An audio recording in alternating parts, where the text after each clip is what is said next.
inshuti ya bose yo ni inshuti yawe. Mama je ndumva ibintu vy'Imana kubizi cyane n'umwengu urabisobanukiye kandi urabisobanukiye ni byabuke yobuke iki kinyamakuru nkorera cyitwa inshuti ya bose gisanga gifise cyashinzwe n'ikigo kivuze imiti y'ikirundi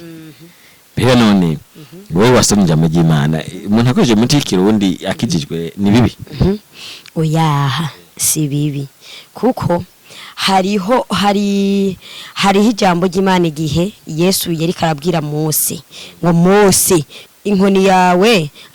inkoni yiwe yashize hasi icihinduka inzoka hamwe bariko baragirana b'abanyamareba bapinzanya ngo wewe uruw'impwemu nawe nturuw'impwemu ngo hatukwereke mugabo ndibuka yuko hari ahanditse ngo nkuko Mose yamanitse inzoka ngo ku giti ngo bayiraba bose ngo bagakira kandi hariho naho nigeze gusoma ngo ibiti ngo bizokwama ngo amababi yavyo ngo azoba umuti wo kuvura hariho ibintu byinshi kandi urumva rero tiko turaraba muri mico y'ikirundi niyo tutoja muri mpwemu cyane tiko turaraba ibintu by'ibitutu Imana yaturemeye nibaze yuko atamuntu yazanye ngo iteke ni ibintu nyene twuba byangirango byatanzwe n'Imana nyene kuko mwisi ya mbere isi gitangura kubaho Imana yabwiye Adamu ati ndaguhaye iyo tongo ryo muri Edeni rero harimo byinshi ivyo kurya ndetse ngira ngo iby'abantu iby'ibikoko ibyo yategeza kurema byose rero nibaza yuko tutagiye muri mwe vy'ikirundi babanza gufata imiti ngo ufate rya babi ngo ni warifata ngo banze uvuge ko amajambo yanaya udahamuye nka hakijya nkababugiruku ni nkuko nosoroma rya rurengarenga ni bibabi hamankanyo ntajya murengarenga usanga harimo umuti yego kweri none ko wowe uri umukitwa nakijijwe kweri none ubishitse ukagwara se nkwipfuje gwara ugasanga kumbura iyo ngwara ikeneye umuti w'ikirundi wo kuvuguta yego kweri nibo gutaramuna muke ka kweri oya bonyene byogi byo baraba bonyene yego kweri ahubwo kweri mwarakoze muri ico gihe ngo kuyumvira yuko ushobora kubutandukanye n'Imana kubera ko umuti w'ikirundi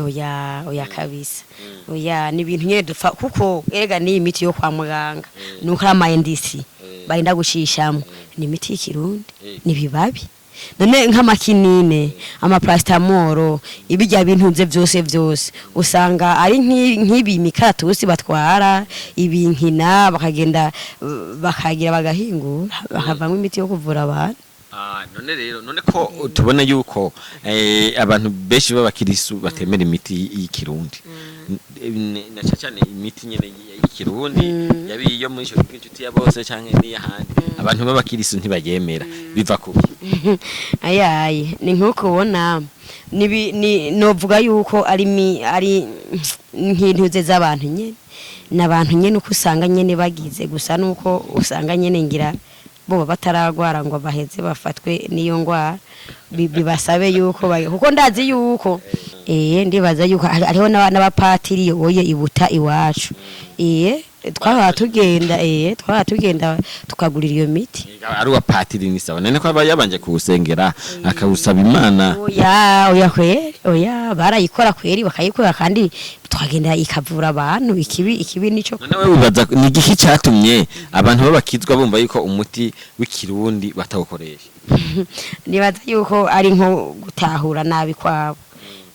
kuko hariho umuntu ashobora kwinjira mu bintu vy'Imana akanakubwira yuko hariho n'abatanywa icayi canke isukari canke inyama none nk'ivyo n'ivyaha mugabo ndazi hariho ishengero nambaye ry'abagorodi n'imbaye ry'abaki ivyo badashobora kubijya kandi ubona ko ari indya turya rero novuga rero ni imico y'abantu kuko Bibiliya benshi bayitahura kwinshi kandi bakanayihindura ukundi inshuti ya bose yo ni inshuti yawe.